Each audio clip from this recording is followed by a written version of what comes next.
Hello everyone, welcome to our channel. இந்த வீடியோவில் நம்ம Geography Chapter 3 Water Resourcesல Part 2 video வந்து பார்க்க போகிறோம். Multipurpose River Projects and Integrated Water Resource Management இந்த டாபிக் தான் வந்து கவர் பண்ண போகிறோம்.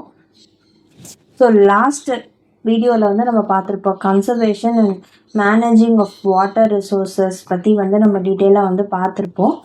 ஸோ இந்த டாப்பிக்கில் வந்து என்னென்னலாம் நம்ம வந்து பார்க்க போகிறோம் அப்படின்னா, ஸோ இந்த டாப்பிக்கில் வந்து என்னென்னலாம் சொல்லியிருக்காங்க அப்படின்னா, archaeological and historical records show that from ancient times we have been constructing sophisticated hydraulic structures like dam built of stone rubble, reservoirs or lakes, embankments and canal for irrigation. So நம்ம artificial methods அப்படின்னு வந்து நம்ம வந்து பார்த்துருப்போம். So இந்த artificial மெத்தட்ஸில் வந்து இந்த archaeological and historical ரெக்கார்ட்ஸில் வந்து பார்த்தோம் அப்படின்னா, பழைய காலத்தில் அந்த டைம்லேருந்து ஏன்ஷியன்ட் டைம்ஸில் இருந்தே ஸோ நம்ம வந்து என்னென்னலாம் வந்து பண்ணியிருக்காங்க அப்படின்னா, கன்ஸ்ட்ரக்ஷன் ஆஃப் டேம்ஸ் வந்து பண்ணியிருக்காங்க. எப்படி டேம்ஸ் வந்து பில்ட் பண்ணியிருக்காங்க அப்படின்னா, ஸ்டோன் ரபிள் அப்படின்றது வந்து ஒரு ஹார்ட் டைப் ஆஃப் ஸ்டோன், அதை வச்சு வந்து பில்ட் பண்ணுறது. அண்ட் எதை ரிசர்வாயர்ஸ் லேக்ஸ் எல்லாம் வந்து பில்ட் பண்ணுறது. எம்பேங்க்மெண்ட்ஸ் அப்படின்றதும் வந்து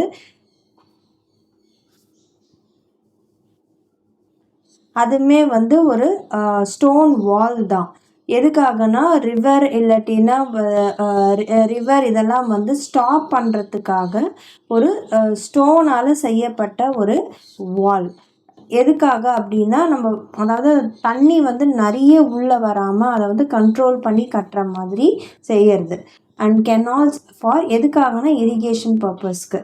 Not surprisingly, we have continued this tradition in modern India by building dams in most of our river basins. So இது வந்து ஏன்ஷியன்ட் டைம்ஸில் அவங்க இதெல்லாம் கன்ஸ்ட்ரக்ட் பண்ணியிருக்காங்க. அண்ட் இப்போ மாடர்ன் இந்தியாலையுமே இந்த மாடர்ன் டைம் பீரியட்லேயுமே வந்து இதை வந்து அப்படியே ஃபாலோ பண்ணியிருக்காங்க, கண்டினியூ பண்ணியிருக்காங்க இந்தியாவில். எதுக்கு டேம்ஸ் பில்ட் பண்ணுறதா இருக்கட்டும், இந்த மாதிரி இந்த எம்பேங்க்மெண்ட்ஸ் பண்ணுறது, இதெல்லாமே வந்து இப்போயுமே மாடர்ன் டைம் பீரியட்லேயுமே வந்து அதை அப்படியே கண்டினியூ பண்ணிட்டு தான் வந்து வராங்க. ஹைட்ராலிக் ஸ்ட்ரக்சர்ஸ் இன் ஏன்ஷியன்ட் இந்தியாவில் என்னென்ன ஹைட்ராலிக் ஸ்ட்ரக்சர்ஸ்லாம் இருந்துச்சுன்னு சொல்கிறாங்க. In first century BC, Sringaverapura near Allahabad had sophisticated water harvesting system channeling the flood waters of river Ganga. அதாவது ரிவர் கங்காவோட அந்த வாட்டர் வந்து வருதில்ல, அதை வந்து சேனல் பண்ணி அதை வந்து கரெக்டாக ஒரு பர்டிகுலர் பாத்தில் போக வைக்கிறதுக்காக ஸ்ரிங்கவேரபுரா அப்படின்ற இது வந்து அவங்க கன்ஸ்ட்ரக்ட் பண்ணுறாங்க. ஒரு சொஃபஸ்டிகேட்டட் வாட்டர் ஹார்வெஸ்டிங் சிஸ்டம். அடுத்தது வந்து during the time period of Chandragupta Maurya. So Chandragupta Maurya time பீரியடில் வந்து டேம்ஸ், லேக்ஸு, இரிகேஷன் சிஸ்டம் எல்லாம் வந்து அதிகமாக வந்து பில்ட் பண்ணுறாங்க. And evidences of sophisticated irrigation works have also been found in Kalinga. எங்கெல்லாம் வந்து கட்டியிருக்காங்க அப்படின்னா, ஒடிஷாவில் கலிங்காவில், அதுக்கப்புறமா ஆந்திர பிரதேஷில் நாகார்ஜுனா கொண்டா இந்த இடத்துல, அதுக்கப்புறமா கர்நாடகாவில் பென்னூர், அதுக்கப்புறம் மகாராஷ்டிராவில் கோலாஹாப்பூர். ஸோ இந்த இடத்துலலாம் வந்து கன்ஸ்ட்ரக்ட் பண்ணியிருக்காங்க. அதுக்கப்புறமா இந்த 11th century Bhopal lake, one of the largest artificial lakes of its time was built. So 11th centuryயில் போபால் லேக் அப்படின்றது வந்து கன்ஸ்ட்ரக்ட் பண்ணுறாங்க. இது வந்து ஒரு ஆர்டிஃபிஷியல் லேக். அந்த டைமில் வந்து இதுதான் வந்து லார்ஜஸ்ட் ஆர்டிஃபிஷியல் லேக்காக வந்து இருந்தது. இந்த 14th century the tank in Hauz Khas Delhi was constructed by Iltutmish for supplying water to Siri fort area. So 14th centuryயில் த டேங்க், ஒரு டேங்க் வந்து கன்ஸ்ட்ரக்ட் பண்ணுறாங்க. எங்கன்னா ஹவுஸ்காஸ் டெல்லியில். யார் கட்டுறாங்க அப்படின்னா இல்துமிஷ் வந்து அதை பில்ட் பண்ணுறாரு. எதுக்காகனா சிரி ஃபோர்ட்டுக்கு வந்து வாட்டர் சப்ளை வேணுன்றதுக்காக வந்து கன்ஸ்ட்ரக்ட் பண்ணுறாங்க. So what are dams and how do they help us in conserving and managing water? So டேம்ஸ்னால் வந்து என்னது? ஸோ அது எப்படி வந்து நம்மளுக்கு வாட்டர் மேனேஜ்மெண்ட்டுக்கும் வாட்டர் கன்சர்வேஷனுக்கும் எப்படி ஹெல்ப் பண்ணுது அப்படின்னா, dams were traditionally built to impound rivers and rain water that could be used later to irrigate agriculture fields. So dams அப்படின்றது வந்து என்ன அப்படின்னா, இது வந்து ரிவர் ரெயின் வாட்டர் எல்லாத்தையும் வந்து அதை வந்து ஸ்டோர் பண்ணி வச்சுக்கிற மாதிரி அதை வந்து பில்ட் பண்ணுறாங்க. இதெல்லாம் வந்து சேவ் பண்ணி வச்சுக்கிறாங்க such that it is used for irrigation for the agriculture fields for the later use. அதுக்கப்புறமா அதாவது தேவைப்படும் போது அதை யூஸ் பண்ணிக்கிறதுக்கு வந்து இங்கே வந்து எடுத்து யூஸ் பண்ணிப்பாங்க. அது மாதிரி ஒரு ஸ்டோரேஜ் பிளேஸாக வந்து வச்சுக்கிறது. Today, dams are built not just for irrigation but for electricity generation, water supply for domestic and industrial uses, flood control, recreation, inland navigation and fish breeding. இப்போ வந்து டேம்ஸ்லாம் எதுக்கு பில்ட் பண்ணுறாங்க அப்படின்னா, இரிகேஷன் பர்பஸஸ்க்கு மட்டும் வந்து பில்ட் பண்ணலை. இந்த எலக்ட்ரிசிட்டி ஜெனரேட் பண்ணுறதுக்கும் அதே மாதிரி டொமஸ்டிக் அண்ட் இண்டஸ்ட்ரியல் யூசஸ்க்கு வந்து வாட்டர் சப்ளை பண்ணுறதுக்கும், டொமஸ்டிக்னால் வீட்டிலலாம் வந்து யூஸ் பண்ணுறது, இண்டஸ்ட்ரியல் யூசஸ்னால் தெரியும், இப்போ கம்பெனிஸ் ஃபேக்ட்ரிஸ் இவங்களுக்கெலாம் வந்து சப்ளைக்கு, ஃப்ளட்டு வந்து வராமல் கண்ட்ரோல் பண்ணுறதுக்கு. ஸோ இந்த மாதிரி இன்லேண்ட் நேவிகேஷன் நேவிகேட் பண்ணி மூவ் பண்ணி போகிறதுக்கு, ஃபிஷ் ப்ரீடிங்க்கு, இது மாதிரி விஷயங்களுக்கும் இந்த டேம்ஸ்லாம் வந்து இப்போ வந்து கன்ஸ்ட்ரக்ட் பண்ணுறாங்க. Hence, dams are now referred to as multi-purpose projects where the many uses of impounded water are integrated with one another. Impounded water அப்படின்னா வந்து ஆர்டிஃபிஷியலாக வந்து வாட்டர் பாடிஸ் வந்து க்ரியேட் பண்ணுறது. ரிவர்ஸ் எல்லாம் வந்து அதாவது டேம் வந்து கட்டுறாங்கல்ல, ரிவர்ஸ் ஃப்ளட் ஆகாமல் இது பண்ணுறதுக்கு, அதே மாதிரி மற்ற வாட்டர் ரிசோர்ஸஸும் ஆர்டிஃபிஷியலாக வந்து க்ரியேட் பண்ணுறது, அதுதான் வந்து இம்பவுண்டட் வாட்டர் அப்படின்னு வந்து சொல்கிறாங்க. ஃபார் எக்ஸாம்பிள், இந்த Sutlej Beas river basin the Bakranangal project water is being used for both hydel power production and irrigation. So இங்கே வந்து பார்த்தோம் அப்படின்னா எக்ஸாம்பிளுக்கு என்ன கொடுத்துருக்காங்கன்னா, சட்லஜ் பீஸ் ரிவர் பேசின் வந்து கொடுத்துருக்காங்க. பக்ரானங்கல் ப்ராஜெக்ட் இந்த வாட்டர் வந்து எதுக்கு யூஸ் பண்ணுறாங்க? ஹைடல் பவர் ப்ரொடக்ஷனுக்கும் இரிகேஷனுக்கும் வந்து யூஸ் பண்ணுறாங்க. அதாவது hydro electric power, electricity generate பண்ணுறதுக்கு, அதுதான் வந்து ஹைடல் பவர் ப்ரொடக்ஷன் அப்படின்னு வந்து சொல்கிறாங்க. Similarly, the Hirakud project in the Mahanadi Basin integrates conservation of water with flood control. So அடுத்தது வந்து என்னது? ஹிராகுட் ப்ராஜெக்ட். மகாநதி பேசினில் ஹிராகுட் ப்ராஜெக்ட் வந்து கொண்டு வந்திருக்காங்க. என்ன பண்ணுதுன்னா, இன்டெகிரேட்ஸ் கன்சர்வேஷன் ஆஃப் வாட்டர், ஃப்ளட் கண்ட்ரோலுக்காக வந்து வாட்டர் கன்சர்வேஷனுக்கு இது வந்து இந்த ப்ராஜெக்ட் வந்து கொண்டு வந்திருக்காங்க.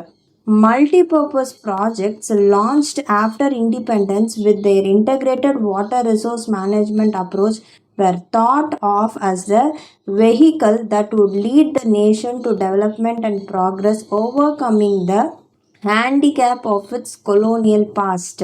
ஸோ இங்கே வந்து இண்டிபெண்டன்ஸ்க்கு அப்புறமா லான்ச் பண்ணப்பட்ட, அதாவது கொண்டு வரப்பட்ட மல்டிபர்பஸ் ப்ராஜெக்ட்ஸ் வித் எதோட, அந்த இன்டகிரேட்டட் வாட்டர் ரிசோர்ஸ் மேனேஜ்மெண்ட் அப்ரோச்சோட சேர்ந்து, இன்டகிரேட்டட்னா ஒன்றா சேர்ந்து இந்த வாட்டர் ரிசோர்ஸ் மேனேஜ்மெண்ட்டுக்கு சேர்ந்து எடுத்துகிட்டு வந்தது வந்து எதுக்காகனா, ஒரு லிங்கிங் பார்ட்டாக வந்து இருந்தது. எதுக்காக அப்படின்னா, நேஷனோட டெவலப்மெண்ட்டுக்கும் ப்ராக்ரஸ்க்கும்.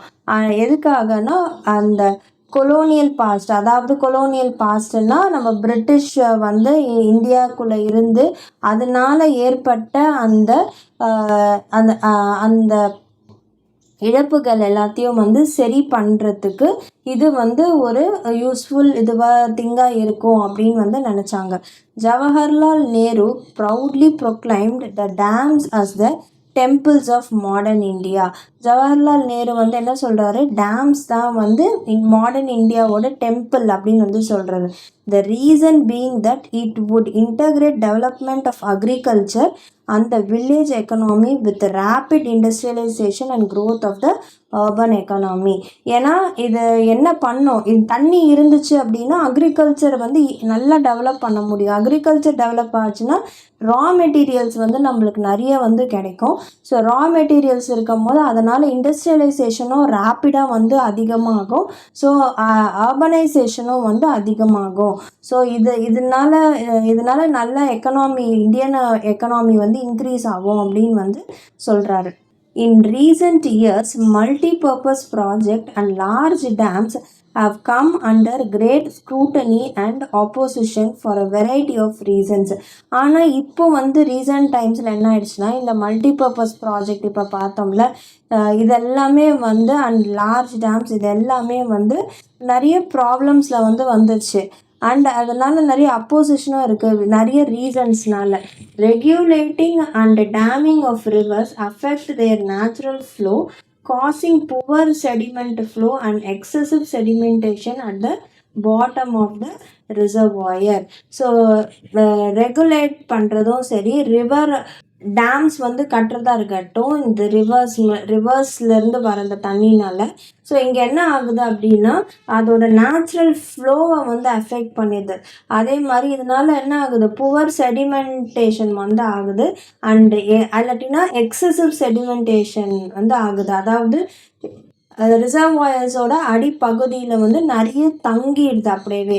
இதனால் என்ன ஆகுது, resulting in rockier stream beds and poorer habitats for the rivers aquatic life. So இதனால் வந்து என்ன ஆகுது, ரிவர்ஸில் இருக்க அந்த அக்வாட்டிக் லைஃப்பும் வந்து அஃபெக்ட் ஆகுது அப்படின்னு வந்து சொல்கிறாங்க. So dams also fragment rivers, making it difficult for aquatic fauna to migrate. So வந்து டேம்ஸ்னால என்ன ஆகுது அப்படின்னா அக்வாட்டிக் அனிமல்ஸ் இருக்குல்ல, அது வந்து மைக்ரேட் ஆகிறதுக்கும் வந்து நிறைய ப்ராப்ளமாக வந்து இருக்குது. எஸ்பெஷலி ஃபார் ஸ்பாவ்னிங் அப்படின்றது வந்து என்னென்னா, இந்த அக்வாட்டிக் அனிமல்ஸ் லைக் ஃபிஷ்ஷு இதெல்லாம் வந்து எக்ஸ் லே பண்ணி அந்த எக்ஸ் வந்து ஃபர்டிலைஸ் ஆகிறது, அதுதான் வந்து ஸ்பாவ்னிங் அப்படின்னு வந்து சொல்கிறாங்க. ஸோ இதுவுமே வந்து அஃபெக்ட் ஆகுது அப்படின்னு வந்து சொல்கிறாங்க. The reservoirs that are created on the flood plains also submerge the existing vegetation and soil, leading to its decomposition over a period of time. And the reservoirs வந்து இருக்குல்ல, அதனால் வந்து என்ன ஆகுது, இந்த ரிசர்வாயர்ஸில் எங்கே க்ரியேட் பண்ணியிருக்காங்க, இந்த ஃப்ளட் பிளெயின்ஸில் வந்து க்ரியேட் பண்ணியிருக்காங்க. ஸோ அதனால் ஏற்கனவே இருக்கிற அந்த வெஜிடேஷன், அந்த சாயில் இதெல்லாம் வந்து அஃபெக்ட் ஆகுது ஒரு பர்டிகுலர் டைம் பீரியடில். ஸோ இதெல்லாம் வந்து டேம்ஸ் இதெல்லாம் இருக்கிறதுனால வர டிஸ்அட்வான்டேஜஸ் வந்து சொல்கிறாங்க. Irrigation has also changed the cropping pattern of many regions, with the farmers shifting to water intensive and commercial crops. So irrigation இருக்குது அப்படின்றதுனால ஃபார்மர்ஸ் வந்து என்ன பண்ணுறாங்கன்னா, இந்த க்ராப்பிங் பேட்டர்னை வந்து நிறைய ரீஜன்ஸில் வந்து சேஞ்ச் பண்ணிடுறாங்க. அதாவது நிறைய கமர்ஷியல் கிராப்ஸ், அதே மாதிரி வாட்டர் அதிகமாக தேவைப்படுற கிராப்ஸ் எல்லாம் வந்து விளைவிக்க ஆரம்பிச்சிடுறாங்க. And This has a great ecological consequences like a salinization of the soil. Salinization அப்படின்னா வந்து சால்ட்டோட கான்சன்ட்ரேஷன் வந்து சாயிலில் அதிகமாகிறது, அதுதான் வந்து சாலினைசேஷன் அப்படின்னு வந்து சொல்கிறாங்க. Pradhan Mantri Krishi Sinchayee Yojana has been started, which ensure access to some means to protective irrigation for all agriculture farms in the country. So Pradhan Mantri Krishi Sinchayee Yojana அப்படின்றது வந்து ஒரு இது வந்து கொண்டு வராங்க. ஸோ இதனால என்ன ஆகுது அப்படின்னா, இதில் எதுக்காக இதில் எடுத்துகிட்டு வராங்க அப்படின்னா, government access to some means to protective irrigation எல்லா அக்ரிகல்ச்சர் ஃபார்ம்லேயுமே வந்து ப்ரொடெக்டிவ் இரிகேஷனுக்கு கண்ட்ரி ஃபுல்லாக வந்து எடுத்துகிட்டு வராங்க. Thus bringing much desired rural prosperity. So இதனால் வந்து ரூரல் ஏரியாஸில் வந்து நல்லா அவங்களுக்கு வந்து ஹார்வெஸ்ட் நிறைய கிடைக்கும். அதனால அவங்களோட ரூரல் ஏரியாஸ்லேருந்து வர அந்த எக்கனாமி வந்து இன்க்ரீஸ் ஆகும் அப்படின்னு வந்து சொல்கிறாங்க. So Pradhan Mantri's Krishi Sinchayee Yojana. Some of the broad objectives of this program are to enhance the physical access of water on the farm and expand cultivable area under assured irrigation. அதாவது இந்த ப்ரோக்ராம் வந்து எதுக்கு கொண்டு வராங்க அப்படின்னா, இந்த ப்ரோக்ராமோட மெயின் அப்ஜெக்டிவ் வந்து என்ன அப்படின்னா, வாட்டர் ஆக்சஸ் வந்து பண்ணுறதுக்கு, அதாவது ஃபார்மர்ஸுக்கெல்லாம் அண்டு கல்டிவேட் பண்ணக்கூடிய ஏரியாஸை வந்து அதிகப்படுத்துறது. ஸோ தட் ஏன்னா இரிகேஷன் மூலயமா வந்து நிறைய கிராப்ஸ் வந்து வளர்க்கறதுக்காக. Improves on farm water use efficiency to reduce wastage and increase availability both in duration and extent irrigation and other water saving technologies. அதாவது வாட்டரை வந்து அதிகமாக யூஸ் பண்ணி வேஸ்ட்டும் பண்ணக்கூடாது, ப்ராப்பராக வந்து யூஸ் பண்ணிக்கணும் தேவைப்படுற அளவுக்கு. ஸோ அதுக்காக வந்து இந்த ப்ரோக்ராமை வந்து கவர்மெண்ட் வந்து கொண்டு வராங்க. பர் ட்ராப் மோர் க்ராப், அதாவது ஒரு ட்ராப்பு அது வந்து நிறைய க்ராப் விளைவிக்கும் அப்படின்ற வந்து ஒரு concept. And introduce sustainable water conservation practices. So sustainable water conservation practices, அதாவது வாட்டர் வந்து வேஸ்ட் பண்ணாமல் அதை வந்து பாதுகாக்கணும். அதனால வந்து என்ன ஆகும், சஸ்டெயின் ஆகும். சஸ்டெயினபிள் வாட்டர் கன்சர்வேஷன் ப்ராக்டிசஸ் அப்படின்னா வாட்டர் ரிசோர்ஸஸை வந்து தேவைப்படுற அளவுக்கு, அதாவது இப்போ தேவைப்படுற அளவுக்கு கரண்ட் நீட்ஸை சாட்டிஸ்ஃபை பண்ணுற அளவுக்கு மட்டும் வந்து யூஸ் பண்ணணும். அண்ட் சச் தட் ஃப்யூச்சருக்கு தேவையாக இருக்கிறத வந்து நம்ம அதை வந்து காம்ப்ரமைஸ் பண்ணாமல் அப்படின்றது தான் வந்து இந்த சஸ்டெயினபிள் வாட்டர் கன்சர்வேஷன் ப்ராக்டிஸ் அப்படின்றது. So ironically, the dams that were constructed to control floods have triggered floods due to sedimentation in the reservoirs. So dams வந்து கன்ஸ்ட்ரக்ட் பண்ணுறாங்கல்ல, எதுக்காக கன்ஸ்ட்ரக்ட் பண்ணுறாங்க, அந்த ஃப்ளட்ஸ் எல்லாம் கண்ட்ரோல் பண்ணுறதுக்காக. ஸோ இதனால என்ன ஆகுதுன்னா ஃப்ளட்ஸை வந்து ட்ரிகர் பண்ணி அண்டு செடிமெண்டேஷன் ரிசர்வாயர்ஸில் வந்து என்ன ஆகுது, எதனால டியூ டு த செடிமெண்டேஷன் இந்த ரிசர்வாயர். செடிமெண்டேஷன் அப்படின்னா அதாவது ரொம்ப ஹார்ட் பார்ட்டிகல்ஸ், ஹெவி பார்ட்டிகல்ஸ் எல்லாம் வந்து பாட்டமில் வந்து அப்படியே செட்டில் டவுன் ஆகிட்டே வந்து இருக்கும். அதான் சொல்கிறாங்க ரிசர்வாயர்ஸோட அது வந்து அப்படியே தங்கிடுது, கீழே வந்து அடியில் வந்து தங்கிடுது. Moreover, the big dams have mostly been unsuccessful in controlling floods at the time of excessive rainfall. So big dams எல்லாம் வந்து கன்ஸ்ட்ரக்ட் பண்ணுறாங்கல்ல, அதெல்லாம் வந்து அது ரொம்பவே அன்சக்ஸஸ்ஃபுல்லாக தான் வந்து இருக்குது ஃப்ளட்ஸை வந்து கண்ட்ரோல் பண்ணுறதுக்கு, எப்போது எக்ஸசிவ் ரெயின்ஃபால் இருக்கிற டைமில்.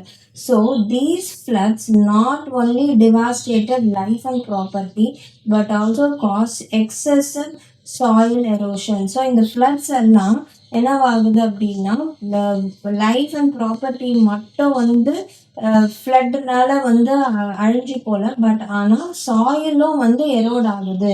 So sedimentation also meant that flood plains were deprived of silt, a natural fertilizer, further adding on to the problem of land degradation. So sedimentation அப்படின்னா என்னது, அப்படியே வந்து நம்மளுக்கு அந்த பார்ட்டிகல்ஸ், ஹெவி பார்ட்டிகல்ஸ் எல்லாம் வந்து அப்படியே தங்கிடுறது, அடியில் வந்து தங்கிடுறது. ஸோ இதனால என்ன ஆகுது அப்படின்னா அந்த ஃப்ளட் பிளெயின்ஸ் எல்லாம் இருக்குல்ல, அந்த பிளெயின்லலாம் வந்து என்ன ஆகிடுது, சில்ட் வந்து கம்மியாயிடுது. அண்டு அது வந்து என்னது, ஒரு நேச்சுரல் ஃபர்டிலைசர், அந்த நேச்சுரல் ஃபர்டிலைசர் இல்லாமல் வந்து ஆயிடுது. ஸோ இதனால இன்னுமே வந்து லேண்ட் டிகிரேடேஷன் ஆகிறதுக்கு இது ஒரு அடிஷ்னல் ப்ராப்ளமாக வந்து சேர்ந்துடுது. So it was also observed that the multi-purpose project induced earthquakes caused waterborne diseases and pests and pollution resulting from excessive use of water. So அடுத்து அப்புறம் என்ன சொல்கிறாங்க, மல்டிபர்பஸ் ப்ராஜெக்ட்ஸ் இது என்ன ஆகுதுன்னா அர்த்குவேக்ஸு அண்ட் வாட்டர்பார்ன் டிசீசஸ், பெஸ்ட், பொல்யூஷன் இதெல்லாமே வந்து excessive use of வாட்டர்னால வந்து ஆகுது அப்படின்னு வந்து சொல்கிறாங்க. ஸோ இதோட வந்து இந்த மல்டிபர்பஸ் ப்ராஜெக்ட் இந்த டாபிக் வந்து நம்மளுக்கு கம்ப்ளீட் ஆகுது. அண்ட் நெக்ஸ்ட் வீடியோவில் நம்ம வந்து ரெயின் வாட்டர் ஹார்வெஸ்டிங் வந்து நம்ம பார்க்கலாம். ஸோ இந்த வீடியோ பிடிச்சிருந்தா லைக், ஷேர், சப்ஸ்கிரைப் பண்ணுங்கள். தேங்க்யூ.